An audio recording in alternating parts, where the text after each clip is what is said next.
Assalamualaikum warahmatullahi wabarakatuh. Ini kami akan presentasikan mengenai proses penanggulangan bencana, pasca bencana, rehabilitasi, dan rekonstruksi. Yang disusun oleh Lutfia Zaidatul Karimah, NPM 20103060074, Farah Anggraini, NPM 20103060087, Fatimah Ahzahrani, NPM 20103060089, dan Erina Nurmaida, NPM 20103060093.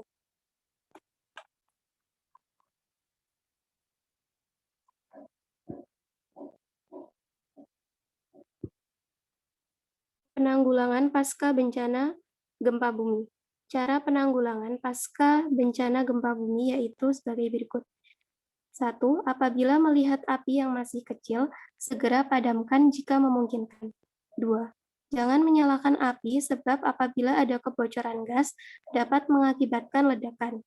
3. Apabila terjebak dalam ruangan atau tertimpa benda sehingga tidak dapat bergerak, jangan menghabiskan energi dengan berteriak. Lebih baik ketuk benda yang ada untuk mendapatkan pertolongan. 4. Jangan mereset sirkuit listrik dan menyentuh saklar lampu karena bisa mengakibatkan kebakaran. 5. Apabila ada yang terluka, panggil orang lain yang lebih berkompeten untuk membantu menyelamatkan. Jangan menyelamatkan seorang diri apabila tidak tahu prosedur pertolongan pertama karena akan membuat luka menjadi lebih parah. Penanggulangan pasca bencana gunung berapi. Yang pertama, bersihkan atap dari timbunan abu vulkanik karena beratnya bisa merobohkan dan merusak atap bangunan. 2. Bersihkan lantai dan halaman dari timbunan material lahar dingin. 3. Bantulah para disabel, wanita hamil, anak-anak, atau mereka yang membutuhkan bantuan. 4. Jangan melakukan tindakan kejahatan yang dapat merugikan diri sendiri dan orang lain. Tanah longsor.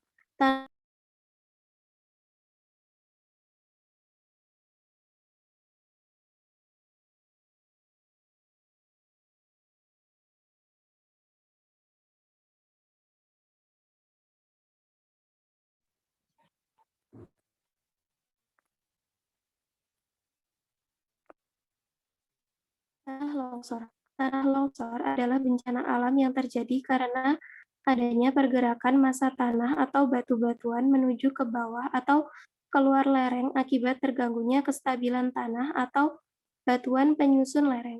Bencana tanah longsor seringkali dipicu karena kombinasi dari curah hujan yang tinggi, lereng terjal, tanah yang kurang padat serta tebal, terjadinya pengikisan, berkurangnya tutupan vegetasi, dan getaran. Dari pemaparan tersebut, berikut ini adalah kegiatan yang dapat dilakukan setelah terjadi tanah longsor, yaitu hindari wilayah longsor, dan apabila hujan turun setelah longsor terjadi, antisipasi longsor susulan. Selanjutnya akan dijelaskan oleh teman saya. Baik, yang selanjutnya yaitu banjir. Kegiatan yang dapat dilakukan setelah terjadi banjir yaitu yang pertama, hindari air banjir karena kemungkinan kontaminasi zat-zat berbahaya dan ancaman kesetrum. Yang kedua, waspada dengan instalasi listrik. Yang ketiga, hindari air yang bergerak. Yang keempat, hindari area yang airnya baru saja surut karena jalan bisa saja keropos dan ambles. Yang kelima, hindari lokasi yang masih terkena bencana kecuali dari pihak yang berwenang membutuhkan sukarelawan. Yang keenam, kembali ke rumah sesuai dengan perintah dari pihak yang berwenang. Yang ketujuh, tetap di luar gedung atau rumah yang masih dikelilingi air. Yang kedelapan, hati-hati saat memasuki gedung karena ancaman kerusakan yang tidak terlihat pada fondasi.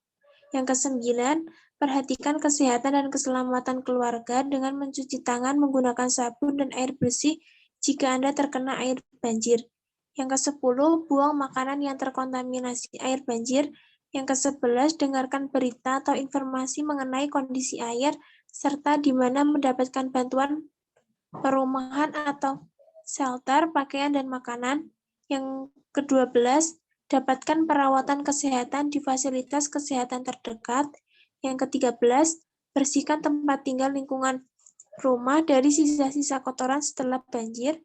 Yang ke-14, lakukan pemberantasan sarang nyamuk. Yang ke-15, terlibat dalam kaprioritisasi sumur gali. Yang ke-16, terlibat dalam perbaikan jamban dan saluran pembuangan air limbah atau SPAL. Yang selanjutnya ada penanggulangan pasca bencana kekeringan. Yang pertama adalah dengan cara membuat sumur resapan atau biopori.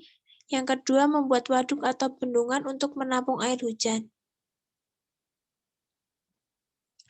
Untuk penanggulangan pasca bencana kebakaran hutan dan lahan, tindakan dan upaya yang dapat dilakukan yaitu pada tingkat nasional di dalam fase pemulihan setelah kejadian kebakaran hutan dan lahan antara lain yang pertama, penegakan hukum untuk memberikan efek jera kepada pelaku. Yang kedua, rehabilitasi kawasan hutan dan lahan. Yang ketiga, rehabilitasi satwa dan fauna. Yang selanjutnya akan dibacakan oleh rekan saya. Penanggulangan pasca bencana puting beliung. Antisipasi dan penanggulangan. 1. Jika terdapat pohon rimbun dan tinggi serta rapuh agar segera ditebang untuk mengurangi beban berat pohon tersebut. 2. Perhatikan atap rumah yang sudah rapuh, karena pada rumah yang rapuh sangat mudah sekali terhempas, sedangkan pada rumah yang permanen kecil kemungkinan terhempas. 3. Apabila melihat awan yang tiba-tiba gelap, semula cerah sebaiknya untuk tidak mendekati daerah awan gelap tersebut. 4. Cepat berlindung atau menjauh dari lokasi kejadian karena peristiwa fenomena tersebut sangat cepat. 5. Untuk jangka panjang, pohon di pinggir jalan diganti dengan pohon akar berjenis serabut seperti pohon asem, pohon beringin, dan sebagainya. Penanggulangan pasca bencana kegagalan teknologi. 1. Mengurangi pemakaian bahan-bahan kimia yang berbahaya dan mudah terbakar. 2. Meningkatkan ketahanan terhadap kebakaran dengan menggunakan material bangunan ataupun peralatan yang tahan api. 3. Bangun daerah penyangga atau penghalang api serta penyebaran asap atau pengurai asap. 4. Tingkatkan fungsi sistem deteksi dan peringatan dini. Penanggulangan pasca bencana konflik sosial.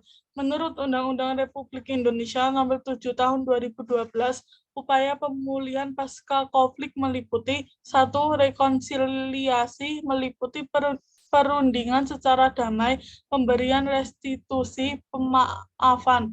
2. Rehabilitasi meliputi pemulihan psikologis korban konflik dan pelindungan kelompok rentan, pemulihan kondisi sosial, ekonomi, budaya, keamanan, dan ketertiban, perbaikan dan pengembangan lingkungan dan atau daerah perdamaian. 3. Rekonstruksi meliputi pemulihan dan peningkatan fungsi pelayanan publik di lingkungan dan atau daerah pasca konflik, pemulihan dan penyediaan akses pendidikan, kesehatan, dan mata pencaharian, perbaikan sarana dan prasarana umum daerah konflik. Selanjutnya akan diteruskan oleh rekan saya. Penanggulangan pasca bencana wabah penyakit. Menurut Keputusan Menteri Kesehatan Republik Indonesia Nomor 145 Menkes SK 2007 pasca bencana meliputi 1. Mendukung upaya pelayanan kesehatan dasar terutama pencegahan KLB, pemberantasan penyakit menular, perbaikan gizi di tempat penampungan pengungsi maupun lokasi sekitarnya, promosi kesehatan, penyelenggaraan kesehatan lingkungan, dan sanitasi dasar. 2. Menyediakan pelayanan kesehatan, pengawasan kualitas air bersih, dan sanitasi lingkungan bagi penduduk di penampungan sementara. 3. Promosi kesehatan dalam bentuk konseling atau bantuan psikososial. Penanggulangan pasca bencana melalui tahap rehabilitasi dan rekonstruksi. Rehabilitasi adalah perbaikan dan pemulihan semua aspek pelayanan publik atau masyarakat sampai tingkat yang memadai pada wilayah pasca bencana dengan sasaran utama untuk normalisasi atau berjalannya secara wajar semua aspek pemerintahan dan kehidupan masyarakat pada wilayah pasca bencana. Rekonstruksi adalah perumusan kebijakan dan usaha serta langkah-langkah nyata yang terencana baik, konsisten, dan berkelanjutan untuk membangun kembali secara permanen semua prasarana dan sarana untuk sistem kelembagaan baik di tingkat pemerintahan maupun masyarakat. Dengan sasaran utama tumbuh berkembangnya kegiatan perekonomian, sosial dan budaya, tegaknya hukum dan ketertiban, dan bangkitnya peran dan partisipasi masyarakat sipil dalam segala aspek kehidupan bermasyarakat di wilayah pasca bencana.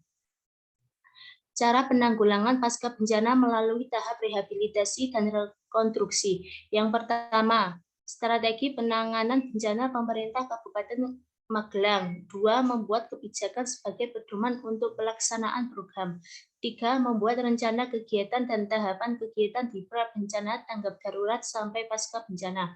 4. Menyusun SOP penanganan bencana. 5. Melakukan analisa resiko bencana dan membuat peta risiko rawan bencana. 6. Melakukan inovasi kegiatan dengan memberdayakan masyarakat yang melibatkan disabilitas, lansia, dan anak-anak. 7. Menggunakan media sosial untuk sarana sosialisasi kebencanaan. 8. Sosialisasi dengan lintas sektor yaitu TNI, Polri, dan BMKG, BPPTKG. 9. Menggunakan teknologi berdaya guna untuk memantau longsor. Sekian presentasi dari kelompok kami, kurang lebihnya mohon maaf. Wassalamualaikum warahmatullahi wabarakatuh.